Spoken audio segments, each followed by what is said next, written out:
Tattoo આજકાલના યુવાનોમાં ઘણું બધું ફેમસ છે. આજકાલ તમે જોતા હશો કે ઘણા બધા યુવાનો કુલ દેખાવા માટે ટેટુ બનાવતા હોય છે. જો આપણે વડવાઓની વાત કરીએ ને, એટલે કે આપણા માતા પિતા કે પછી એમના માતા પિતા, તો એક નિશાની તરીકે છૂંદણું કરાવતા હતા. આમ જોવા જઈએ તો ટેટુ એને છૂંદણું કહેવાય છે.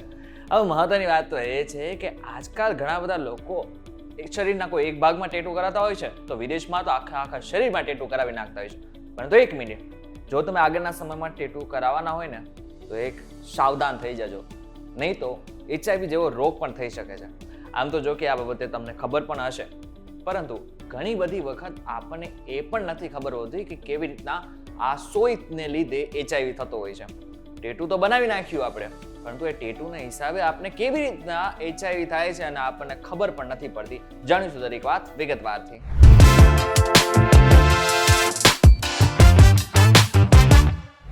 હેલો ફોક્સ, VTV ગુજરાતી.com પર તમે જોઈ રહ્યા છો ડેલી ડોઝ. હું છું કરણ.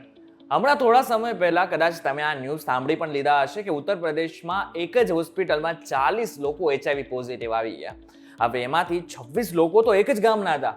હવે જ્યારે આ ન્યૂઝ સાંભળે ને, તો ઘણા બધાને હસવું આવ્યું, પરંતુ જ્યારે આ વાતની જાણ ત્યાંના લોકલ પોલીસને થઈ, લોકલ પ્રશાસનને થઈ, ત્યારે એને તપાસ શરૂ કરી. જ્યારે તપાસ શરૂ કરી ત્યારે શું સામે આવ્યું? ત્યારે સામે આવ્યું કે જેટલા પણ 26 લોકો છે ને, તેને એક ટેટુ આર્ટિસ્ટ પાસે ટેટુ કરાવ્યું હતું. બધાના શરીરમાં ટેટુ હતા. હવે મહત્વની વાત તો એ છે કે એમને કોઈ પ્રોફેશનલ ટેટુ આર્ટિસ્ટ પાસે ટેટુ નહોતું કરાવ્યું. એમને જે રોડ ઉપર બેસીને જે ટેટુ બનાવે છે ને, એમની પાસે ટેટુ બનાવી નાખ્યું. હવે મજાની વાત તો એ છે કે એક જ દિવસની અંદર 26 લોકો ટેટુ બનાવ્યા જાય છે અને 26 લોકોને પોઝિટિવ આવે છે HIV. પણ એક મિનિટ, આ ટેટુ અને HIV ને શું સંબંધ છે?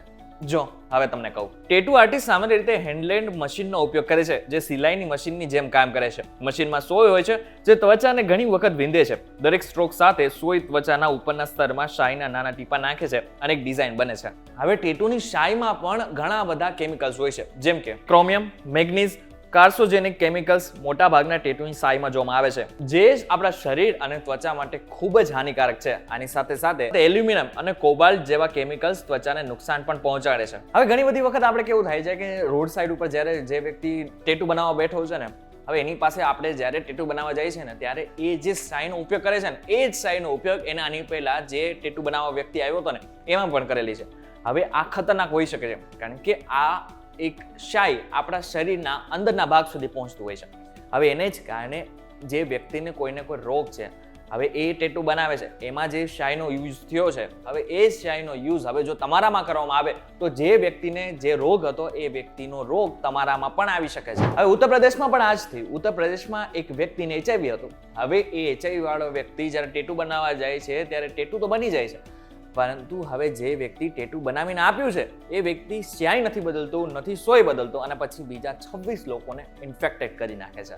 છે ને કેટલું ખતરનાક? પરંતુ આપણે આ વસ્તુ ધ્યાનમાં પણ નથી લેતા. ઓસ્ટ્રેલિયન કેન્સર કાઉન્સિલના જણાવ્યા અનુસાર કેટલાક ટેટુની શાઈમાં કેન્સર પેદા કરે તેવા કાર્સોજેનિક કેમિકલ્સ હોય છે. એટલા માટે જ ટેટુ બનાવતી વખતે ઘણી બધી વસ્તુ ધ્યાનમાં લેવા જેવી હોય છે.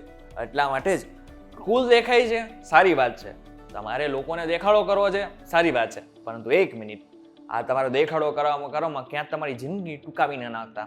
મહત્વની વાત તો એ છે કે આગળના સમયમાં તમે જ્યારે પણ ટેટુ બનાવવા જાઓ ને, ત્યારે એક વસ્તુ નોટિસ કરી લો કે જે વ્યક્તિ ટેટુ બનાવે છે, એના હાથમાં ગ્લવ્સ પહેરેલા છે ને, આની સાથે સાથે જે વ્યક્તિ તમારું ટેટુ બનાવે છે, એ જે સોય વાપરે છે, એ નવી હોવી જોઈએ, સ્યાય નવી હોવી જોઈએ. અને એક વખત એ સ્યાયની એક્સપાયરી ડેટ પણ ચેક કરી લેજો, જે આગળના સમયમાં તમને બીજા કોઈ રોગ નથી થવાના ને, એની જાણકારી પણ આપે છે. હવે વાત કરી લે કે કેવા લોકોને ક્યારે ટેટુ ન બનાવવું જોઈએ. સૌથી પહેલા તો જે વ્યક્તિને કોઈ પણ પ્રકારનું ડાયાબિટીસ અથવા તો હૃદય સંબંધિત રોગો છે ને, એ વ્યક્તિએ ક્યારેય ટેટુ ન બનાવવું જોઈએ. આની સાથે સાથે જે વ્યક્તિને ત્વચા સંબંધિત રોગ છે, જેમ કે ત્વચાનો સોજો, ખરજવું, સોરાયસિસ, તેમણે પણ ટેટુ ન બનાવવું જોઈએ. જો તમે 18 વર્ષથી ઓછી ઉંમરના છો અથવા તો તમારી રોગ પ્રતિકારક શક્તિ ઓછી છે, તો પણ તમારે આ ટેટુ ન બનાવવું જોઈએ. ત્યારે હવે આગળના સમયમાં તમે જ્યારે પણ ટેટુ બનાવવા જાઓ, ત્યારે આટલી બાબતોનું ખાસ ધ્યાન રાખી દેજો.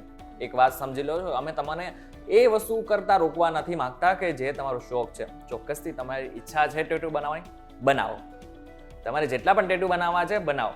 પરંતુ એક વસ્તુનું ધ્યાન રાખી લો કે તમે જે સ્યાહી યુઝ કરવાના છો, તમે જે ટેટુ બનાવવાના છો, એનાથી તમને તો રોગ ના થાય, પરંતુ તમારા લીધે બીજા કોઈને પણ રોગ ના થાય. આ વિડીયો તમને કેવો લાગ્યો અમને કમેન્ટ કરીને ચોક્કસથી કહેજો. વિડીયો થકી જો તમને કોઈ ઇન્ફોર્મેશન મળી હોય તો વિડીયોને લાઈક અને શેર જરૂરથી કરજો.